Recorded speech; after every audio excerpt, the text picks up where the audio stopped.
अस्सलामुअलैकुम प्यारे नाजरीन। दुनिया भर में एक बात बहुत मशहूर है कि सबसे ज्यादा तेल अरब मुल्कों के पास है, जैसे सऊदी अरब, कतर और कुवैत। लेकिन अगर आपसे कहा जाए कि दुनिया का सबसे बड़ा ऑयल ट्रेजर किसी अरब मुल्क में नहीं बल्कि साउथ अमेरिका के एक मुल्क के नीचे छुपा हुआ है, तो जी हाँ, आज 6 जनवरी 2026 तक दुनिया का सबसे ज्यादा ऑयल वेनेजुएला की जमीन के नीचे मौजूद है। अंदाजा लगाइए, पूरी दुनिया के टोटल ऑयल का तकरीबन 18% सिर्फ वेनेजुएला के पास है। मगर सवाल यह है, इतना अमीर मुल्क फिर गरीब कैसे हो गया? यहाँ पैसे गिने क्यों नहीं जाते बल्कि तोल कर क्यों दिए जाते हैं? अमेरिका ने वेनेजुएला के प्रेसिडेंट और उनकी बीवी को सिर्फ 3 घंटों में कैसे पकड़ लिया?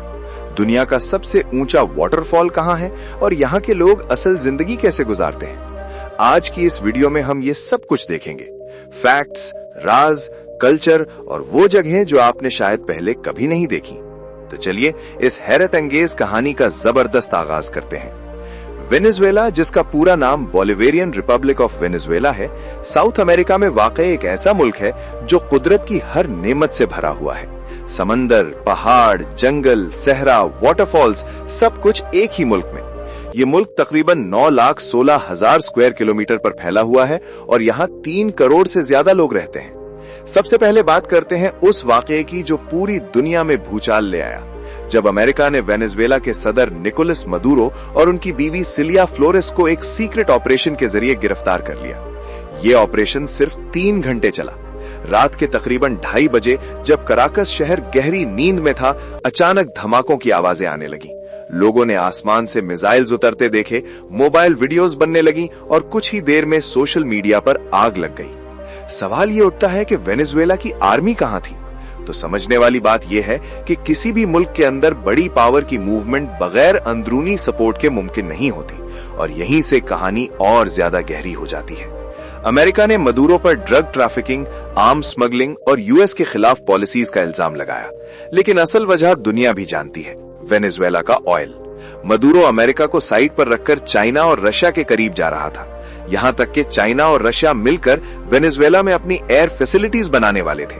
अमेरिका के लिए ये बात रेड लाइन थी, और फिर जो हुआ वो तारीख का हिस्सा बन गया। अब जरा चलते हैं वेनेजुएला की आवाम और उनकी जिंदगी की तरफ। वेनेजुएला के लोग फितरत से बहुत सॉफ्ट, फ्रेंडली और ओपन माइंडेड हैं। कभी ये मुल्क 1980s तक दुनिया के अमीर तरीन मुल्कों में शुमार होता था। ऑयल बेचकर कमाया गया पैसा सीधा अवाम में डिस्ट्रीब्यूट होता था ताकि हुक्मरान लंबी अरसे तक कुर्सी पर बैठ सके। लेकिन जब ऑयल मार्केट नीचे आई और अमेरिका की सख्त पाबंदियां लगनी शुरू हुई, तो ये मुल्क धीरे धीरे कमजोर होता चला गया। आज हालात ये हैं कि शहरों में फुटपाथ्स पर सब्जी, फल और छोटी छोटी स्टॉल्स आम नजर आती हैं। लोग रोड के किनारे बैठकर बाल काट रहे होते हैं और कहीं कहीं भीख मांगते हुए भी मिलते हैं।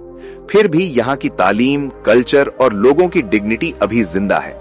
वेनेजुएला में दुनिया का सबसे ऊंचा वाटरफॉल भी मौजूद है, एंजल फॉल्स। ये वाटरफॉल इतनी ज्यादा बुलंदी से गिरता है कि पानी हवा में ही धुंध बन जाता है। हर साल लाखों टूरिस्ट सिर्फ इस एक मंजर को देखने आते हैं। इसके अलावा पिंक सॉल्ट लेक, मेडानोज दे कोरो का सहरा और खूबसूरत आइलैंड्स जहां लग्जरी रिजॉर्ट्स बने हुए हैं, वेनेजुएला को एक हिडन पैराडाइज बना देते हैं। यहाँ हनीमून कपल्स और एडवेंचर लवर्स का हुजूम होता है।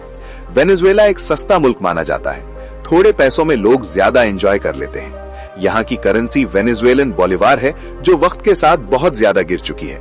खाने पीने में चीज, ब्रेड, राइस, फास्ट फूड बहुत मशहूर है। नाइट लाइफ, पार्टियां और डांस क्लब्स यहाँ आम हैं, और यहाँ की लड़कियां खूबसूरती के मामले में दुनिया भर में मशहूर मिस वर्ल्ड और मिस यूनिवर्स जैसे टाइटल्स जीत चुकी हैं।